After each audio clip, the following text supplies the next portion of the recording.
The wind rolled in from the west, dragging dust across the cracked earth like a whispered threat.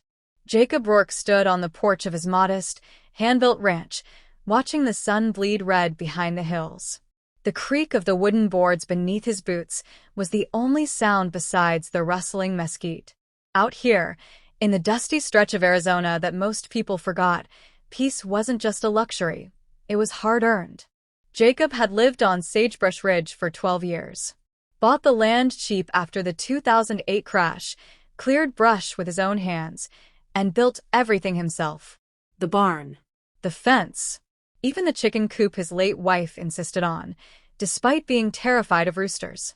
What started as a weekend project with her had become his entire world.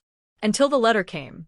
It arrived in a crisp, white envelope tucked beneath the windshield wiper of his old pickup. Sagebrush Homeowners Association was stamped in bold serif letters on the front. Jacob squinted at the return address. It came from one of those tidy, air-conditioned offices down in Tucson. He already didn't like it. Inside was a 3-page notice printed on expensive stock. Notice of noncompliance and intent to initiate eviction proceedings, it read, followed by a list of absurd violations. Livestock housed without HOA permission. Non-uniform fencing not matching community aesthetic. Unauthorized solar panels visible from neighboring lots. Exterior paint color not in compliance with neighborhood standards. He scoffed, flipping to the final page. A deadline was printed in bold red font. You have 14 calendar days to vacate the property or face legal action. What neighbors? Jacob muttered. Until last year, his ranch had been surrounded by nothing but dirt and creosote. Then came the development, Sunset Trails at Sagebrush Ridge. Half-acre lots with prefabricated Mediterranean-style homes, stucco walls, and HOA fees taller than their fences. The HOA had moved in like ants at a picnic, drawn by the open land and weak zoning. And they wanted him gone. The next day, he drove down to the so-called HOA office, a converted model home with faux tile flooring and artificial succulents lining the porch. Inside, the air was cold and sterile, reeking faintly of lavender and entitlement. At the center of it all sat Teresa Maddox, HOA president, wearing a floral blouse that matched the carpet and a smile sharpened by years of wielding authority over people who couldn't fight back. "Mr. Rourke," she said without looking up. "You're here about the compliance notice, I presume?" "You presume right." She finally lifted her eyes, icy blue and calculating. "Then you should also know you're in direct violation of Article 6, Section 3 of the HOA Charter. Non-conforming structures, agricultural activity, unsightly maintenance practices." Jacob leaned on the desk. "I've lived here for over a decade. You built your houses next to me, not the other way around. Technically, that land was never excluded from HOA jurisdiction during the expansion," she said smoothly. "It was absorbed under the amended community boundaries approved by the county last fall. I never signed anything." "You didn't have to. Eminent domain applies when—" "I own this land free and clear," Jacob growled. "Title deed says so." Teresa's smile didn't falter. "You'll find fighting us in court far more expensive than simply complying." He didn't say anything else. He just turned and left. Back at the ranch, Jacob sat in silence with his old shepherd mix, Daisy, curled at his feet. He stared at the horizon as the sun dropped behind it, his mind racing. These people weren't just trying to make his life difficult. They were trying to erase him. The next few days were relentless. HOA inspectors parked outside his gate, snapping photos of his property. A citation arrived for improper trash receptacle visibility. Then another for operating farm machinery during quiet hours. They were bleeding him through bureaucracy. It wasn't just about aesthetics. Teresa and her board were trying to gentrify the desert, turn raw land into a boutique subdivision. His ranch didn't fit into that narrative. It reminded buyers of the Old West, of sweat and dirt and independence. And that scared them. Then came the ultimate insult. One evening, he returned from town to find the entrance to his private driveway partially blocked by a row of planter barrels filled with succulents and HOA flags. A small metal sign had been staked beside them. "Private road." HOA access only.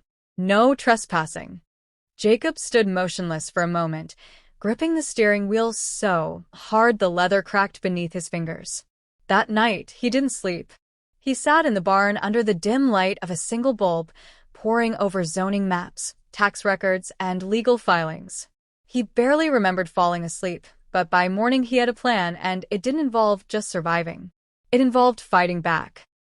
The key was hidden in the tangled web of real estate dealings Teresa's board had spun to finance the development. Most of the new lots hadn't been sold yet. The HOA was renting them temporarily, hoping to flip them after their planned community revitalization was complete. But those lots weren't owned by the HOA. They were mortgaged through a private investment group, one that, after some digging, Jacob discovered was struggling with liquidity. Rising interest rates, declining sales, the perfect storm.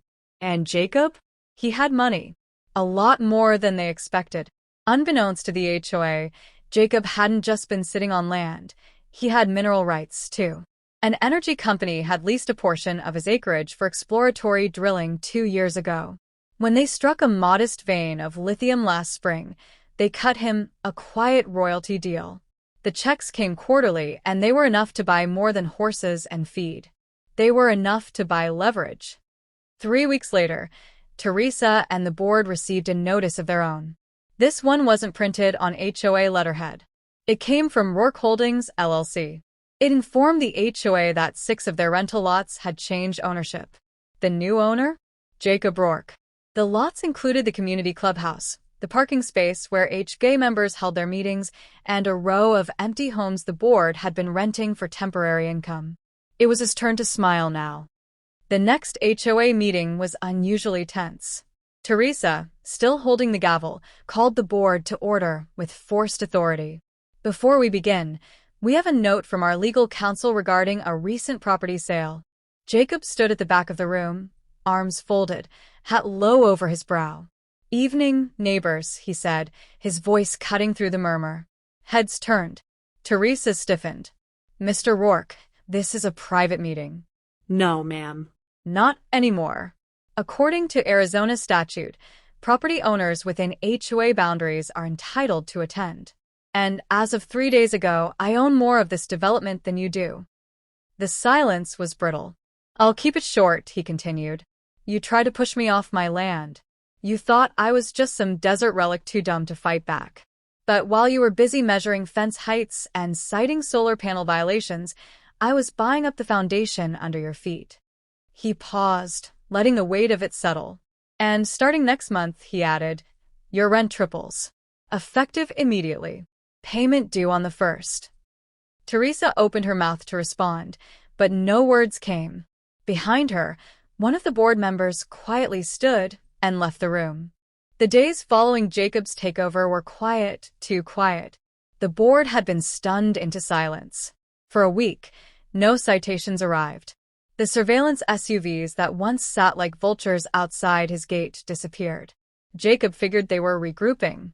People like Teresa Maddox didn't roll over. They plotted. They adapted. And then, just like clockwork, the retaliation began. It started subtly. His mail stopped arriving. When he went down to the Sagebrush Post Annex, the clerk shrugged and said his delivery route had been temporarily suspended due to address confusion. Next, the water pressure to his ranch dropped to a trickle. His plumber traced it to a new HOA-installed valve on the community pipeline, conveniently located on one of the lots Jacob didn't own. Within 48 hours, the electricity went out, not from the grid, but from a manipulated grid-sharing adjustment, voted on by the HOA's Utilities Committee. Jacob wasn't surprised. They couldn't evict him, so they were trying to starve him out. But Jacob didn't scare easy. He'd lived through droughts, brush fires, and the kind of loneliness that scraped a man down to bone. He had backup generators, enough well water to last a month, and a stubborn streak that could break stone. Still, it wasn't just about him anymore. One afternoon, while fixing the gate Teresa's contractors had accidentally torn out, a dusty blue pickup pulled up by the side of the road. Out stepped a woman in her mid-30s, athletic build, sharp eyes behind aviator glasses. "You Jacob Rourke?" she asked. He nodded warily. I'm Elena Price. I rent Lot 19. HOA just told me my rent's tripled, and my renewal's been denied. Jacob raised an eyebrow. That lot's under my management now. I didn't deny anything. They said the new owner's terminating leases. Didn't say who. I asked around, and someone told me to talk to the guy with the big dog and the long memory. Jacob looked down at Daisy. She thumped her tail, clearly flattered. Elena pulled out a folded eviction notice. This isn't just me. 3 others got these this week. They're trying to flush out anyone sympathetic to you. Jacob read the document. The letterhead had been doctored, looked like it came from his LLC, but the phrasing was wrong. Sloppy. Probably rushed. This isn't mine, he said. Figured. So, what's the plan? Jacob studied her. There was no fear in her eyes. Just frustration, and maybe the flicker of something dangerous. Resolve. Plan is, Jacob said slowly, we hold the line.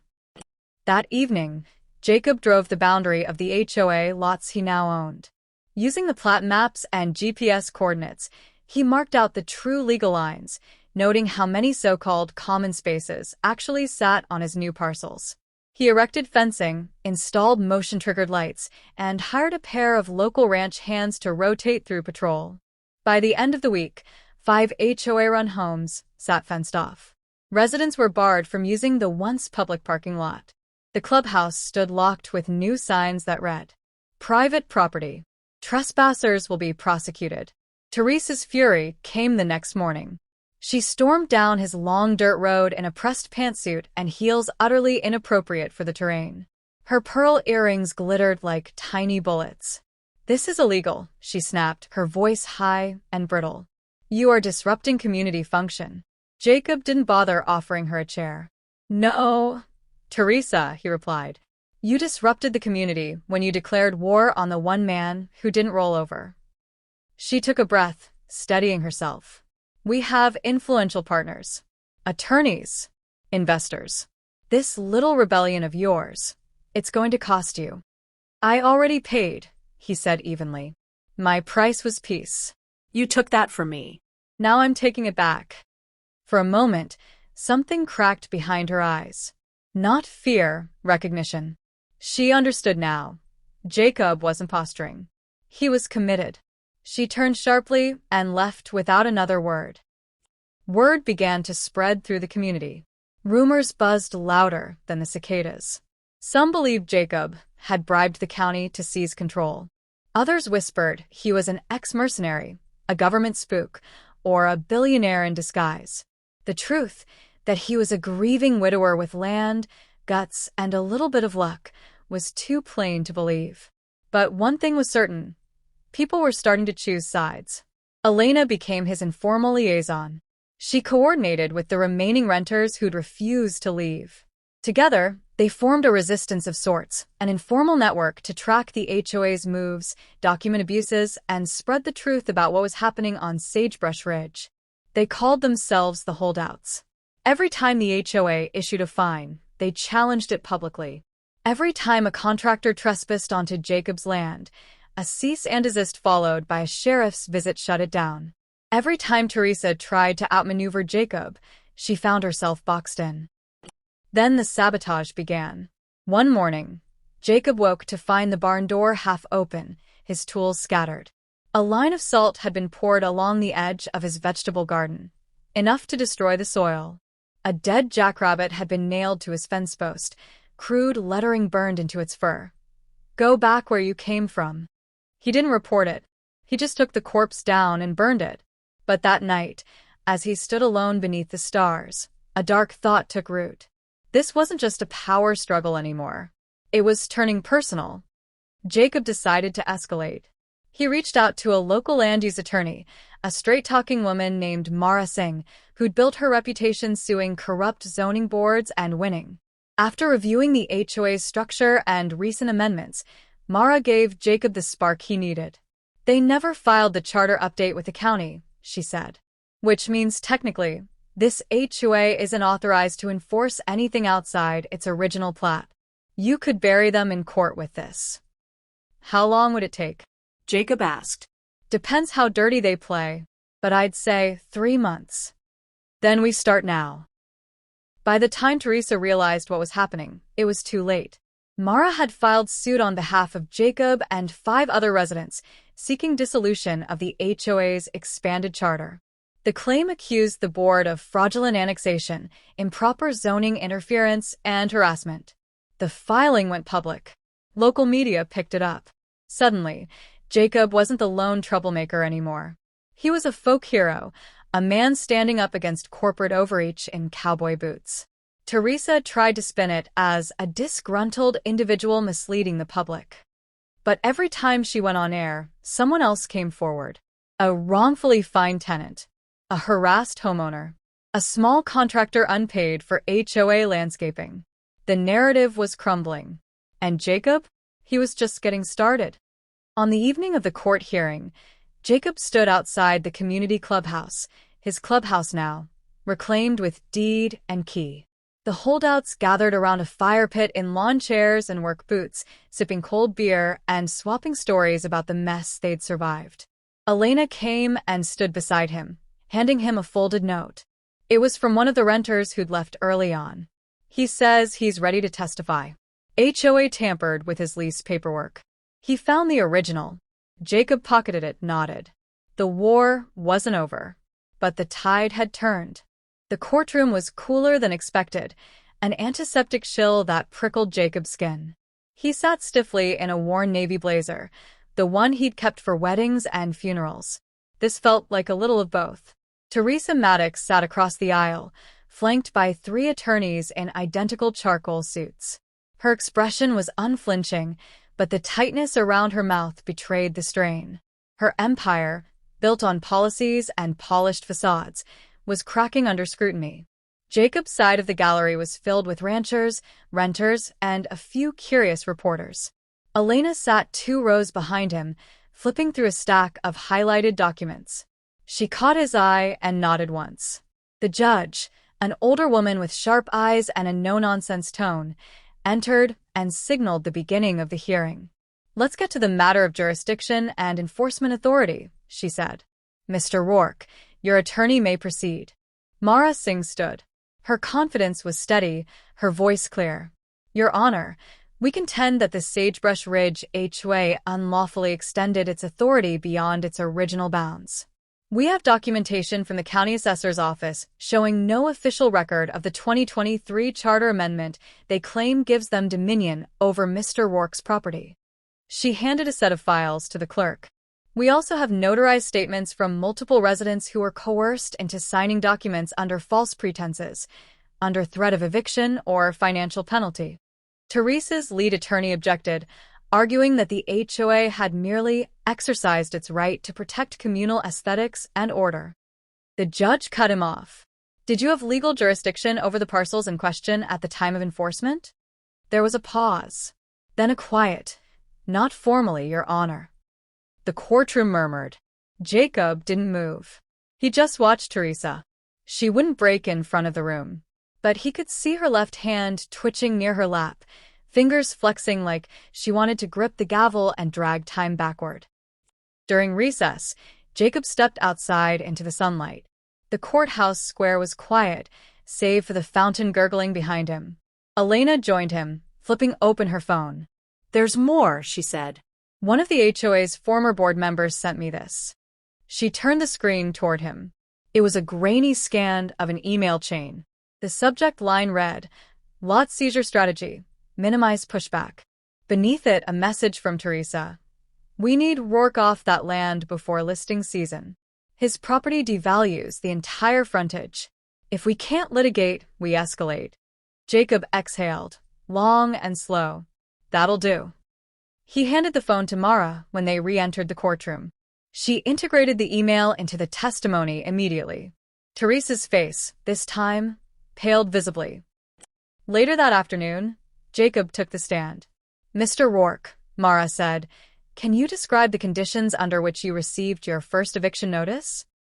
He told them about the envelope on his truck, the citations that followed, the absurd restrictions meant to make his land conform to something it was never meant to be. "Why didn't you just leave?" she asked softly. The room went still. Because my wife and I built that ranch together, he said. We didn't have much, but we had a patch of land and dreams bigger than the sky. She passed in 19.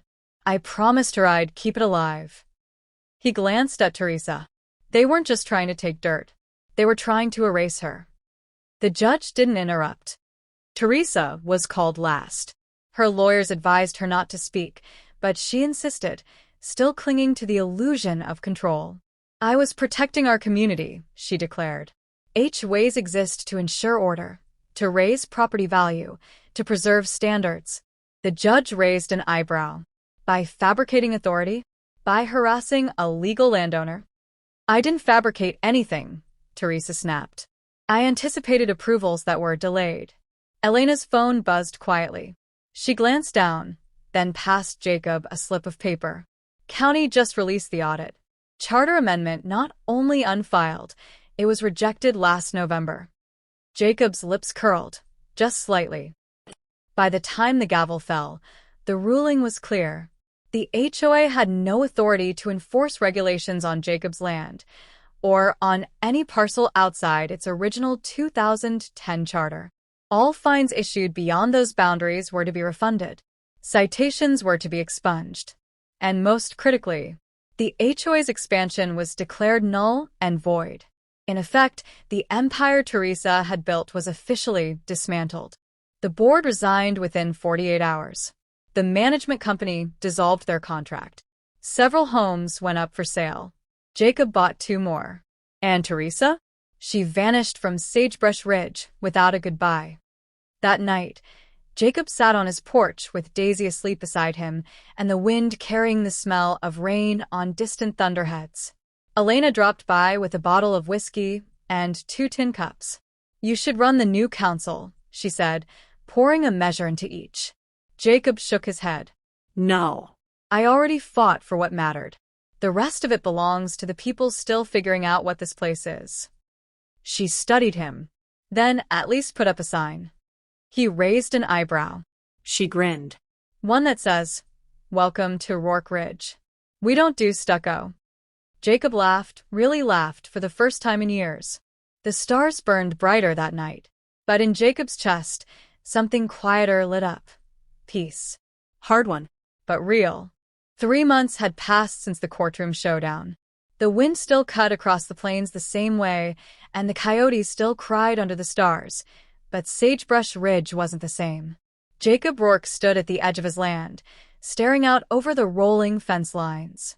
Where HOA signs once stood, there was now a wooden arch carved with a simple name, Rourke Ridge. Not legally, not on any map. But word had spread. The name stuck. What began as a standoff had transformed into a revival. Not just of Jacob's land, but of the people. After the HOA dissolved, Elena took point organizing a community council, not of gatekeepers and fine issuers, but of volunteers. Folks with dirt under their fingernails, who didn't mind if your fence was wood or steel, so long as you waved to your neighbor. The renters who had been bullied out early? Many returned. And Jacob, once the silent figure at the far edge of town, found himself reluctantly pulled into the center. People brought him fresh eggs. A group of teenagers offered to repaint his barn. One Saturday morning, without warning, 10 trucks showed up just to help him repair the back paddock after a late spring storm took down half the posts. He never asked. They just came. Still, Jacob wasn't one for ceremony. So when Elena suggested a community gathering, he tried to wave it off. It's not my thing, he muttered, adjusting a broken hinge on the chicken coop. She crouched beside him, paint smudged on her cheek. It's not a celebration of you. It's for everyone who stayed. He paused, then nodded once. That night, they set up string lights across the lot that once housed the HOA's exclusive resident clubhouse. No one wore suits. Kids chased dogs under the stars. A local band played country covers from the back of a hay trailer. And for the first time since the dust settled, Jacob let himself relax. He spotted faces from both sides of the old fight. Former HOA members mingling with renters, fences no longer drawn in legal ink. Even Teresa's old second-in-command, a man named Glenn with more ego than ethics, quietly dropped by. He offered Jacob a slow nod. Nothing more, but it was enough. Old structures had crumbled. New ones were forming. Later that evening, Elena found Jacob by the fire pit, a plate of half-eaten ribs resting on his lap. She sat down beside him, cradling her drink. "You did it," she said. Jacob shook his head. "No. We did." She looked out toward the dark fields. Funny. This was never about lawn heights or satellite dishes. It was about control. "It always is," Jacob replied. "You ever think about leaving? Starting over somewhere else?" "I did once," he said. "But you don't leave land like this. You either defend it or you lose who you're trying." She smiled faintly. "Guess it's a good thing you stayed stubborn." He didn't answer. He didn't need to. A week later, a letter arrived. No envelope. Just a single folded page tucked into the gate post. It was from Teresa Maddox. Jacob read it once. Then again. "Jacob, I lost. Fair and square. But you should know, this wasn't just about property value. The development group had already earmarked sagebrush for expansion. I was trying to stay ahead of them. I thought consolidating power would make us immune. But I see now. I traded people for policy. I became the thing I was trying to stop. You kept your land. I lost my way." Jacob stared at the paper for a long time. Then he walked out back, lit a match, and watched the letter curl to ash. He didn't hate her. He just didn't need the past taking up space anymore. In the months that followed, the remaining HOA lots went up for auction. Jacob purchased 2 more, not to control, but to protect. One he donated to the new town co-op. The other became a community greenhouse, run by Elena and a group of young volunteers. The rents on the other parcels were adjusted. Not tripled anymore. Not retaliation. Just fair market value, with written protections. Jacob made sure of that, because the fight was over. And he wasn't interested in becoming the next Teresa. On the 1-year anniversary of the trial, Jacob visited the small grove he'd planted behind the barn. Each tree marked something he'd lost: his wife, the quiet he once knew, the innocence of trust. But also what he'd gained. He placed a small metal plaque at the base of the central oak. "Peace isn't the absence of trouble. It's knowing which hills are worth dying on." Daisy barked softly beside him, then lay down in the shade. The wind picked up, sweeping dust over the fields and carrying with it the distant sound of laughter. Children playing, someone hammering a fence post, a radio playing off-key. It wasn't perfect, but it was his.